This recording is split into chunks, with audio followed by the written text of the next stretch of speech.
संसार में रहते हुए, इसी परिवार में रहते हुए, इसी एटमॉस्फेयर में रहते हुए गुरुमुख जो है वो रिलैक्स रहता है, चिल रहता है, बिल्कुल आनंद में रहता है, सुकून में रहता है। कितना विरोधाभास है। एक वातावरण में तपिश है और हर कोई तप रहा है, और उसी वातावरण में दूसरे व्यक्ति को गर्मी का एहसास भी नहीं हो रहा, वो आनंद से बैठा है। इसी प्रकार क्यों? क्योंकि उसके पास कोई ना कोई ऐसा साधन जरूर है जिसकी बदौलत उसे गर्मी का एहसास नहीं हो रहा। इसी प्रकार इस संसार में सतगुरु इसे महाउपकारी है। एक बार जो सतगुरु को मिल जाता है या सतगुरु जिसे मिल जाते हैं, बस एक बार जीवन में एक बार जो सतगुरु के चरणों से जुड़ जाता है और सतगुरु जिसके हृदय में विराजमान हो जाते हैं सदा सदा के लिए। जिस तरह इंश्योरेंस कंपनी होती है ना, अगर कोई इंश्योरेंस कंपनी में इन्वेस्ट करता है तो इंश्योरेंस कंपनी उसके दुख सुख में काम आती है, और मरने के बाद उसके परिवार को पैसा मिलता है। इसी प्रकार जो गुरु महाराज जी के चरणों में अपना तन मन धन इन्वेस्ट करता है, तो गुरु महाराज जी जब तक वो जीवित रहता है उसको भी सच्चा सुख, सच्ची शांति, सच्चा आनंद देते हैं, और जब वो इस संसार से चला जाता है तो उसके परिवार को शोहरत मिलती है और उसकी आत्मा को मुक्ति मिलती है।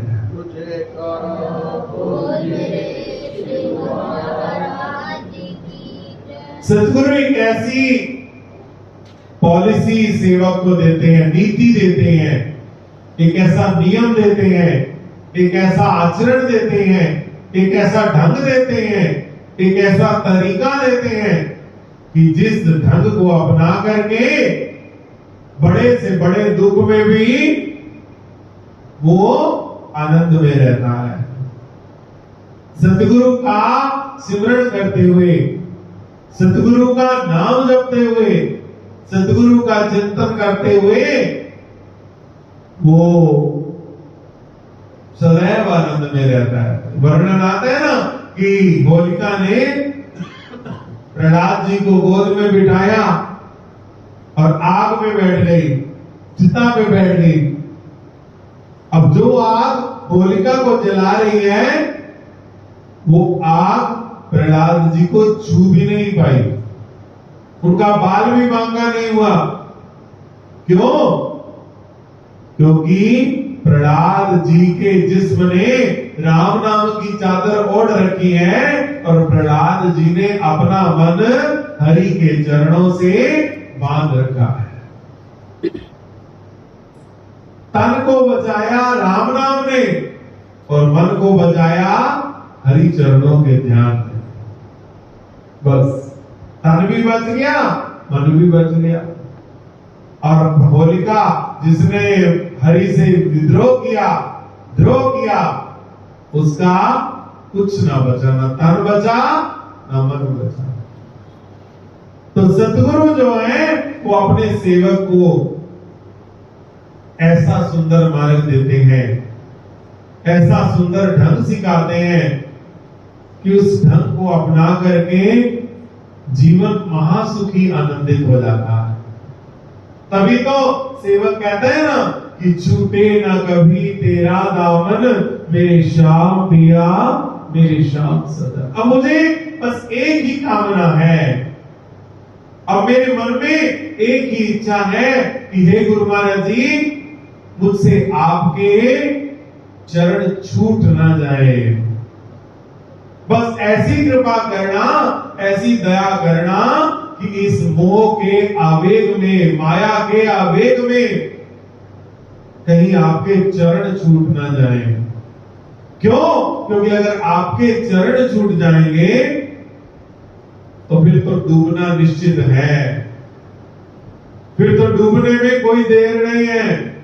क्योंकि आसपास जितनी भी रचना है ये सारी डुबोने वाली है, बेड़ा गर्क करने वाली है।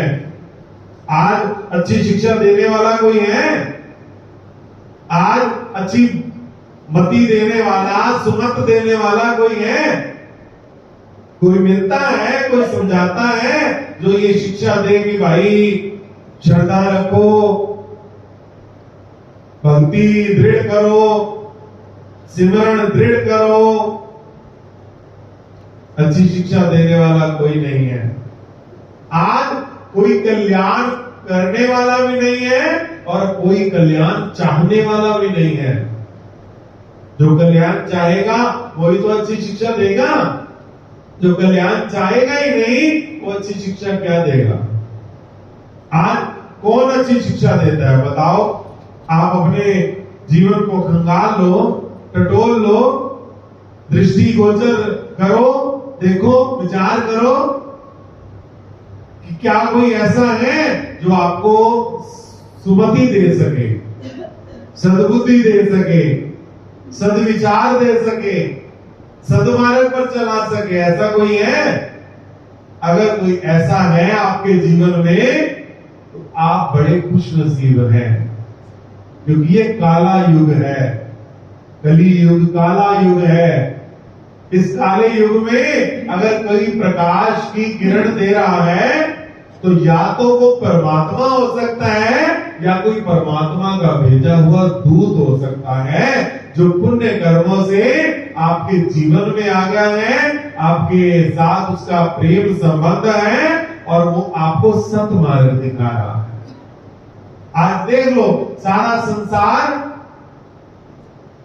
बहता जा रहा है, बहता जा रहा है। किसी को मन बहा रहा है, किसी को माया बहा रही है, किसी को यार दोस्त बहा रहे हैं, किसी को सगे संबंधी बहा रहे हैं। कहने का भाव कि हर कोई बहता जा रहा है, पार लगाने वाला कोई संसार में नजर नहीं आता।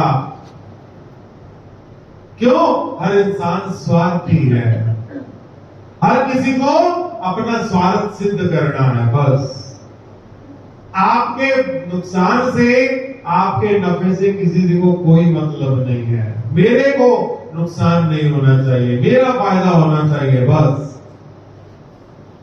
स्वार्थ के वश इंसान घृणित से घृणित कर्म करने से बाज नहीं आता, रुकता नहीं। अब इस संसार में बिन स्वार्थ केवल सद्गुरु है, जो हमारा भला करते हैं, हमारा कल्याण करते हैं, हमें सत्मार्ग दर्शाते हैं, हमारा भला चाहते हैं और हमें बुरे मार्ग पर चलने से रोकते हैं। ऐसे सतगुरु, तभी तो कहा कि संसार लखा शीस भी देकर वार दइए, तावी दिल दे विच अफसोस रहंदा कि वे गुनाह दा भार उतारिए जी। विचारवानों ने लिखा है कि अगर लाखों शीस भी सतगुरु पर बलिहार कर दें, तब भी दिल में ये अफसोस रहता है कि गुरु की कृपा का वर्णन तो किया ही नहीं जा सकता, सतगुरु के उपकार का बदला दिया न जाए। सतगुरु इतना उपकार करते हैं। तभी तो सहजो भाई जी ने लिखा ना कि सहजो सतगुरु ना मिले। हर जीवन में, हर जन्म में सब कुछ मिलेगा मगर सतगुरु नहीं। क्यों? सतगुरु क्या करते हैं? अपने सेवक की बांह पकड़ते हैं, उसको डूबने से बचाते हैं, उसको संसार सागर से पार करके करा के सदा सदा के सुख में स्थित कर देते हैं। तो बस ऐसे सतगुरु का मिलना, जहां से विषय की प्रारंभता हुई कि सतगुरु बेशकीमती हैं, ऐसे सदगुरु बेशकीमती हैं कि जिनकी कीमत हम लाखों जन्म लेकर भी नहीं चुका सकते। और ऐसे सदगुरु अपनी मेहनत से नहीं, अपनी प्रारब्ध से नहीं, प्रभु कृपा से मिलते हैं, जो गुरु महाराज जी हमें